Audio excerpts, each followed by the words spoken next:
Let's talk politics in River State, everyone. Some weeks ago, a federal high court sitting in Port Harcourt restrained both factions of the State Assembly from sitting, pending the outcome of the case instituted by Edison Ehie, a factional speaker and former leader of the House. Mr. Ehie had in the suit approached the court presided over by Justice Foeb Ayua, praying the court to stop Martins Amaule and the other lawmakers from presiding over the activities of the legislative arm of the state government. Ruling on the motion filed in the suit, Justice Ayua ordered that none of the parties on record should do anything about the matter, since all the parties are expected to respect the court. The big question is, are parties maintaining status quo in River State? At the moment, what exactly is happening in the state and the political challenges, and is the state also experiencing some level of peace as regard the various court orders on the assembly crisis? I'm joined now by political affairs analyst Marvin Yobana. He joins me live from Port Harcourt. Thank you for joining us on the program this evening. We hear operatives of the River State Police Command stopped some members of the House of Assembly just today from accessing the State Assembly complex. We're told that they had approached the complex to conduct a valedictory session for one of the deceased members. What do you make of the political mood weeks after the attempt to impeach the governor in Rivers? Well, thank you for having me, and good evening, viewers. These are actually a lot of interesting times in River State. And like you know, the president of the nation, who is the father of the nation, had called all the political gladiators to advise them that there should be peace and sustainable development and growth in River State. And he had asked all of them to work together. There is a conflict between two factions in the State Assembly. And these persons, some of them approached a court in River State. The others also approached the court in Abuja. And it is left for them to respect the orders of the court. The issues therein is that the leadership of the State Assembly is under being questioned by who exactly is actually the rightful leader of the State House of Assembly. The Right Honorable Edison Ehie, who was known to be the last speaker before the court order, has not flouted the order of the court. We've not seen him after that go back to the assembly. But we saw the other faction yesterday that went to the assembly to conduct a sitting based on, they said they had a judgment from the Abuja High Court. I don't know, the judiciary is supposed to be the last hope of human, like we said, last hope for the common man. But as we see today, I don't know if that's an abuse of process when you have a subsisting court order from a federal high court of competent jurisdiction. And now you now go to Abuja, which is not River State, to go and get the same court of the same level to get a different order. So I think that this is politics taken too far. And people seem not to be respecting the president, because the president clearly said, we don't want any crisis in River State. River State is very dear to us. We are asking investors to come into Nigeria. Please don't cause any distraction for me. Mr. Yobana, and work together. Talking about the president's intervention, the governor just today was quoted to have said he will not surrender his mandate and alleged a deliberate sabotage against him. Would you say that there's a sense with which the president's intervention in this matter, hasn't really worked? No, the governor said he will not surrender his mandate. The president did not ask him to go and surrender his mandate. The president asked him to go back and do his work in River State, which is the act of governance. And that is what the governor has been focused on. The distractions coming from the faction of the assembly is neither here nor there. They are the ones who are not respecting the directive from Mr. President. And because in River State, we all adopted the renewed hope agenda of Mr. President from the electioneering time up till even after the election. And that is what all of us in River State have been doing. And for some persons to decide to take the laws into their hand and impute on the integrity of the court by going against a court order, it is something that must be called out the way it is. I hear you, Mr. Yobana. There are political observers who would say that the matter in Rivers is very simple. that is a matter that can be resolved between two men who we saw work together to win this election, prior to this administration. If both of them are willing to put the people first, is it that simple for you?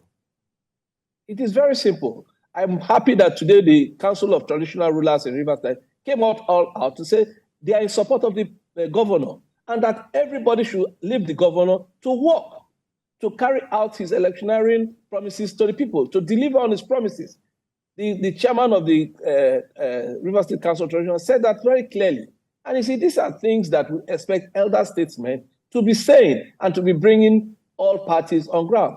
You see, we respect so much the Minister of FCT, but we also appeal to him to call his boys to order. Because those who are flaunting the court order and causing problem in Rivers State are his boys, those who claim to be his boys. He might not be the one sending them, but when they keep doing these things and you say nothing about it and you don't condemn it, people will now feel that you are disrespecting the man who gave you the job. We've heard from the traditional rulers, Mr. Yobana, but how actively engaged are the political stakeholders in Rivers, perhaps to have these two men sit together and iron out the issues that we've seen play out in the past months? And how much impact is this having on real governance? Well, when we say these two men have assignments they are carrying out. The one is a minister of FCT in Abuja doing the job that Mr. President has asked him to do. One is a governor of Rivers State doing the job that the Rivers people elected him to do. So these are two different things. So they don't really need to come and sit together and discuss. What we are saying here is that they have sat together, the president has spoken to them, the governor has gone to the minister, they have discussed, they went to church together. So I don't see where this problem is coming from. I just feel that there are some political gladiators and some troublemongers who strive from crisis, who are trying to escalate this crisis to this level. And you see, this is the time the governor is supposed to pass his budget so that he can deliver on his promises. And we are having this logjam at the State Assembly. So it is nothing that is good for us. I think that the President of the Federal Republic of Nigeria should take further steps to see who are these really troublemakers in the state? And let the long hand of the law catch up with them, because we cannot afford a political crisis in Rivers State at this time. We are talking about a state that is responsible for at least 30% of the resources of Nigeria comes from Rivers State that goes to the federation account. And why will you just sit down and allow things like this to go by in the state? Although the governor is purely focused on the act of governance, he has just flagged off housing projects. He has commissioned 2 hospitals. He's going on doing his job. But how long can he continue with this crisis at the State Assembly? So I think that we should have respect for all arms of government. The executive should be respected. The legislative arm of government should be respected. And the judiciary arm of government should be respected. But the police, if you agree with me, Mr. Yobana, has the prerequisite or rather the role to play in enforcing the order of the court. How well would you say the police has fared, in Rivers in this regard? It is disheartening for us as Rivers people to see when police take sides in a case, in an issue like this, a political crisis. Police is supposed to forestall any breakdown of law and order in a state and create the enabling environment for businesses to strive and for people to go about their lawful duty. That is the job of the police, not to take sides in a political crisis. And we were surprised yesterday that the police gave cover to the State House of Assembly, some members of the State House of Assembly that were suspended by the other group and who were parading themselves to go and do a sitting and purported to have done one or two things, which is very, very wrong. What about if the other group came to confront them? So wouldn't there be breakdown of law order? So that is why I want to appeal to the Inspector General of Police and the Commissioner of Police in Rivers State to please do not allow themselves to be used as tool by any group or any political interest to cause chaos in Rivers State. This is a civil state, a state where people are looking for what to eat. People are bearing the brunt of what the economy is bringing on them. The president inherited a very deplorable economic situation in Nigeria. He's trying to salvage it. Look at the president busy going from one country to the other, asking for investors, looking for people, how to save Nigeria from all these economic crises we find ourselves. And some persons working with him are busy causing more problem for the president, distracting the president from the act of governance. And this governor in Rivers State has been given a mandate by the people to deliver, and he wants to deliver on his promises. So I beg all the gladiators, I beg all the leaders to come together and see how we can resolve this crisis. Because if we continue in this way, it will not augur well for either the lawmakers, not the executive, even the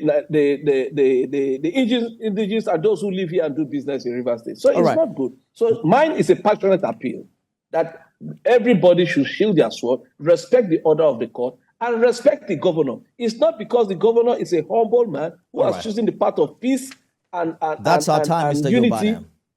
Thank you for sharing your thoughts with us. I've been speaking with political affairs analyst Marvin Yobana for more on the developments in Port Harcourt. Good to hear your thoughts.